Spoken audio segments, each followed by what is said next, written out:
ton of things that we have written. None of us have read what the other people have written.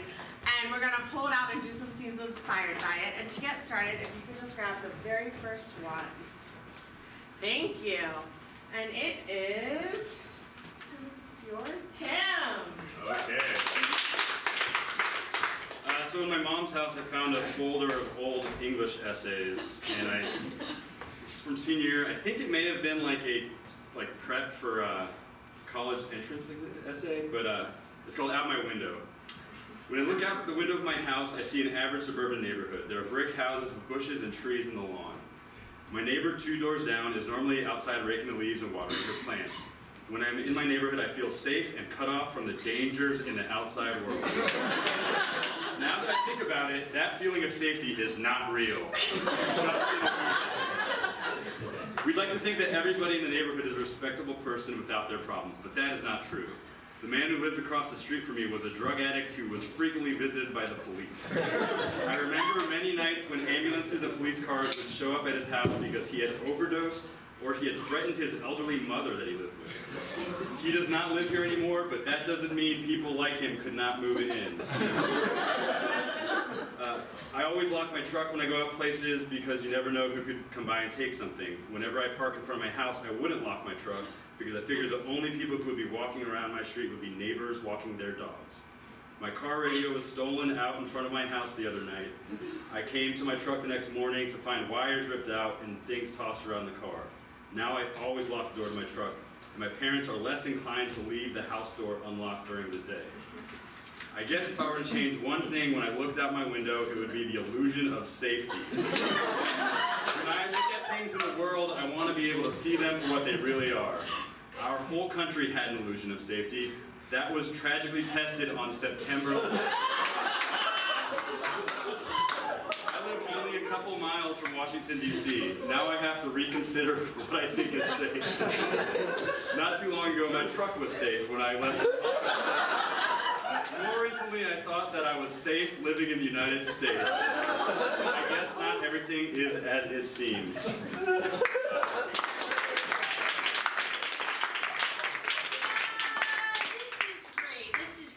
So much. You're a young couple. I was very excited to sign the security for your new home. I have a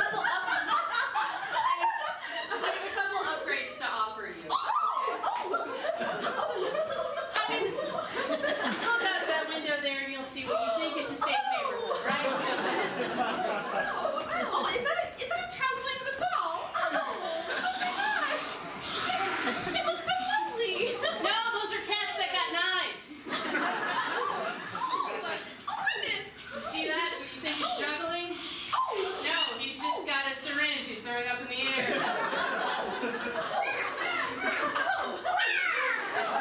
No, surely that's how it looks, and maybe underneath it's nice. Oh. You know what? Oh shit! Oh wow! Oh goodness! Should I stop? Is there a? So We gotta wait this one out. It's a long death scene. I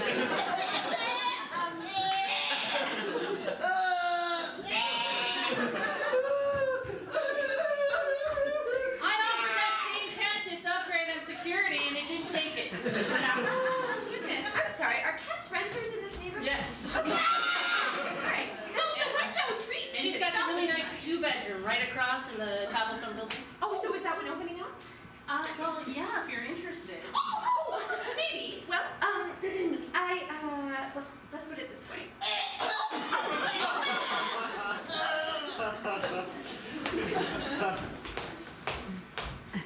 Mom, give me my drugs. Pass me my drugs. You know this is the last packet. I know this is the last packet. Exactly, Mom. Yeah, well, you know, Mom, you gotta have her own drugs too. God damn it, Mom. You're supposed to do everything for your kid. You're supposed to love your kid more than yourself. You written your college essay yet, huh? Is loving your kid giving them what they want or what they want for their future, huh? We'll work on it right now. The title is Out My Window. Yeah, you think you're so wet, don't you? I'm so wet. Oh, I'm using it up. You better write faster. Do you have a thesis statement? Yeah. It seems like you're just generally writing loose halfway through. You know what my thesis is? I'd have a higher GPA if my mom didn't do coke. Sounds like someone doesn't want this. I did not need to give that impression. Baby, you know I love you. I want you to do the best with what you can in life. But get the fuck out of my house and I'm taking my drugs. I need them too. Mama needs them too. When I look out my window, what do you see, Mom? Just broken dreams. Broken dreams. What you want to be, Ma? Not this. Oh, I see it, Ma. You can grab the next one. Thank you. Ooh, it's mine. So I wrote this in high school. I took a creative writing class, and we got like assignments for poems, and this was the question poem, was what it was called. And they asked things like, when you're writing it, like, make sure that the poet attempts poetic answers or related questions. So here we go. What would happen if whenever it rained, we went outside and stood with our mouths open wide and hair dripping wet, rather than hiding under a hood? What would happen if we sang in the shower, off tune and out of key, with our mouths open wide and hair dripping wet, and loud and clear and quite blissfully? What would happen if we dove in the ocean, all beautiful and blue, with our mouths open wide and our newly bought outfit and shoes? Would the water cascading through our crevices saturate our minds? Or would our passions, like yesterday's waste, wash down the drain and flow away from time? Could our faith be renewed like the water cycle, moving from the ground, vaporized, to be reborn among the clouds, where it will once again shower down? And when these water droplets drizzle and dance on us from high above, will we know enough to close our umbrella to be always hydrated in love?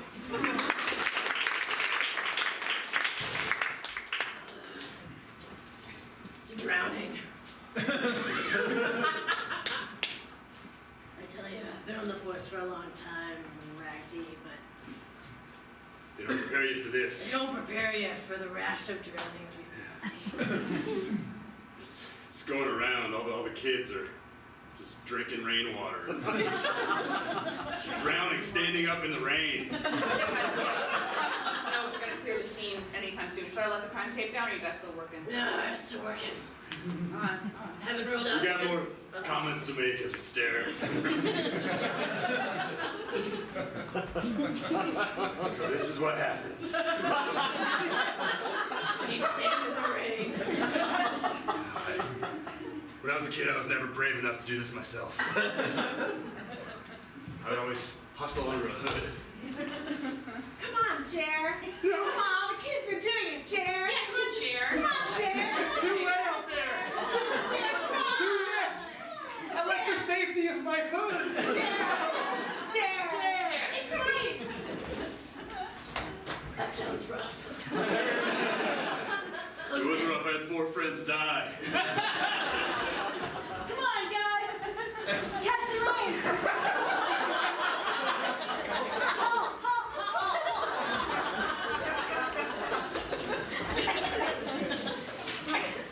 Oh, no, it's mine. Okay, this is a poem that I submitted for my junior or senior year literary magazine at my high school about Kara Swantek, for the record.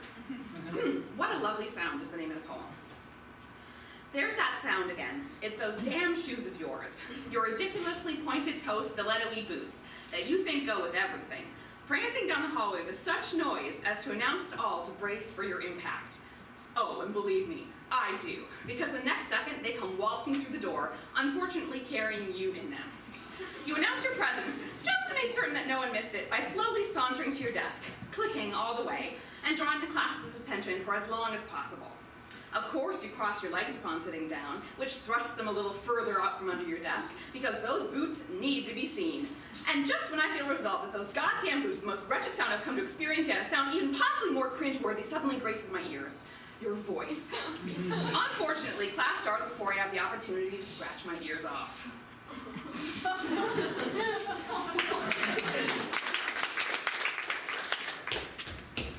I'm coming. Hold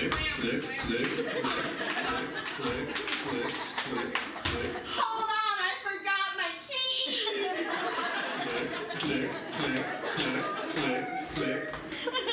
All right, here I am again. I didn't need my keys in the first place. I'm putting them back. All right, here we go.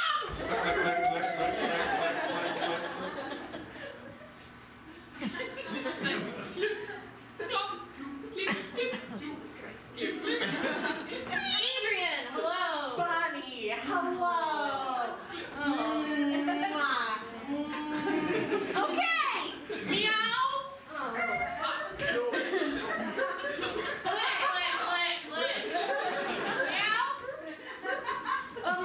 Adrian, I just have to tell you, living below you, the sound of your high heels, these are I can't help but notice how pointy-toed they are, and what is They're from Marshall. Take a look, they look better from all angles.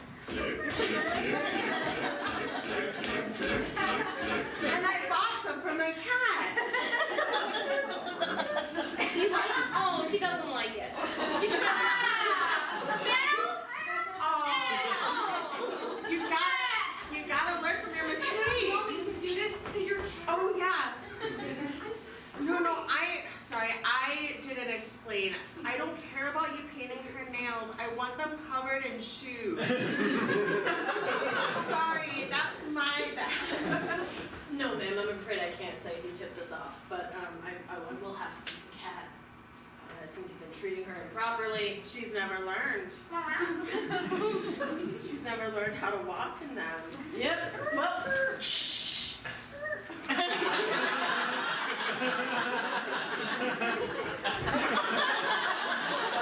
I ask you a question? Oh, Adrian, I'm really sorry about your cat. I wanted to bring you this little care basket just to say how sorry I am they took your cat. And you'll find I put in slippers, I put in flats, I put Bonnie. in just all kinds of. I find that when my heart hurts, I need to swaddle my feet. Adrian, yes? Bonnie, what is the only thing you know about me? What is the only thing you know about me? That you love to shop at Marshall's. That's so true.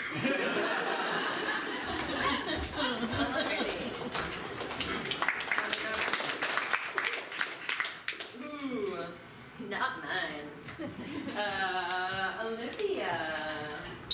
So this is a review for a school play. I was not in the play. I was just reviewing it. I think I was in middle school.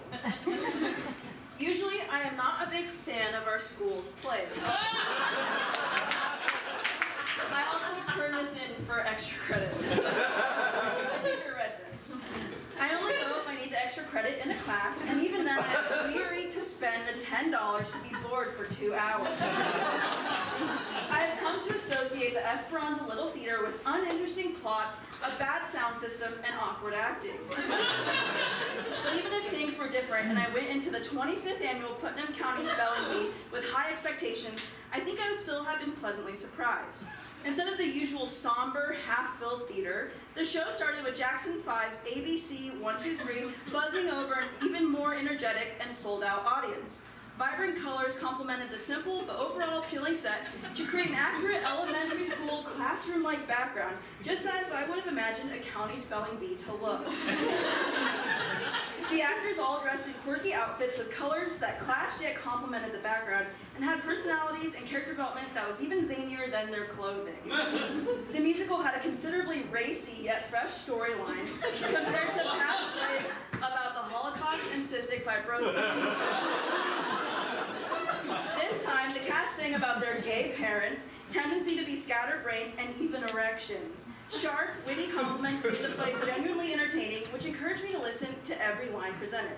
Audience involvement kept everyone on their toes, allowing the audience to laugh at their friends and forcing actors to improvise, resulting in even more laughs. If the drama department continues to appeal to its audiences and provide quirky, actually entertaining musicals, many more sold-out shows undoubtedly lie ahead. Middle school players, if you could gather, Pembroke Middle School players is here. 9th grade Olivia Martinez review is here. The review is here. Hey guys, before we read it, can I just say how tastefully we combined erections and the Holocaust? And before we read it, let's just sing that verse that did that. E-R-E-C-T-I-O-N, I am in a thing and thing. Sorry, I'm so nervous, I can't stop. Oh, Listen, I'm the director and I have the final say about whether or not you get to read this review. I've read a number of Miss Martinez's reviews, and they are scathing. She's normally not a fan. They almost made me quit the theater. She doesn't want to spend $10 for 2 hours of boredom. Mrs. Bishop. How dare you quote her words back?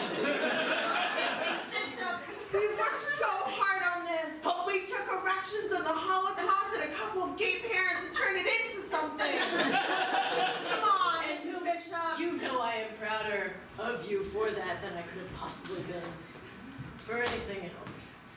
But I don't want her to destroy your souls the way she's destroyed mine. So I'm going to give it a quick read-through to save you the heartbreak. Mrs. Bishop, is your divorce going okay? No! That's not We relevant. worry that you have a lot on your mind. That might... Yeah, Mrs. Yeah, Bishop. when we talked about it, we thought maybe this review would break you if it's terrible. Yeah, you know how Mr. Bishop isn't always nice. We don't want to talk about him. And how Mr. Bishop got custody of your 2 kids. But you have us, Mrs. Bishop, and you told us we're only as strong as our last part. And our last part was really strong with the Holocaust and the erections. And the gay parents. Please, not to mention the funky bright colors of the set and Jackson 5's greatest tune. It's easy. It's 1, 2, 3. E-R-E-C-T-I-O-N.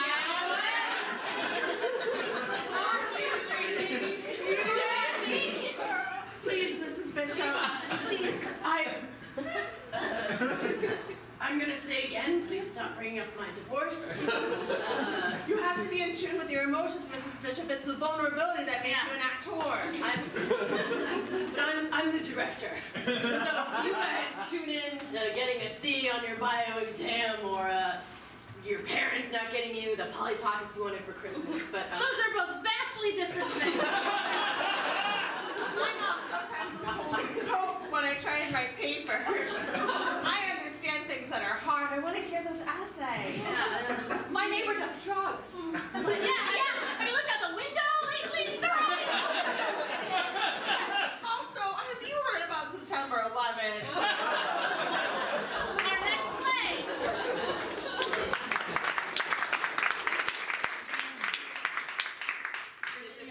Yeah, okay. To preface this was 1 week after my first breakup ever.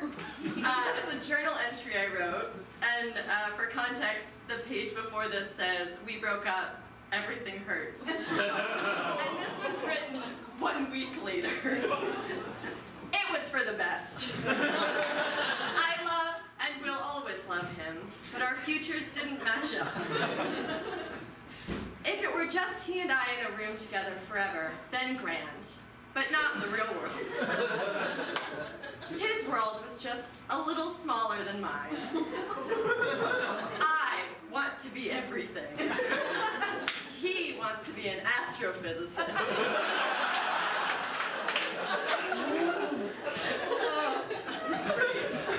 I'll be his friend and always think he's incredibly attractive. It's not true. But there's someone out there who will help me grow. He's helped me, but there's more to learn.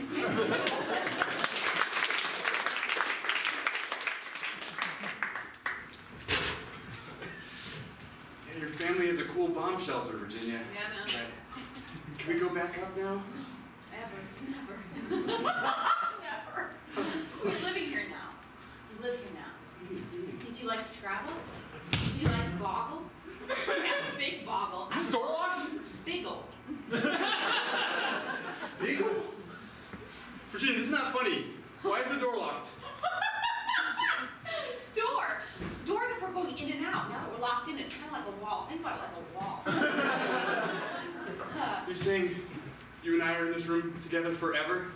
Have I ever told you that you are ridiculously attractive?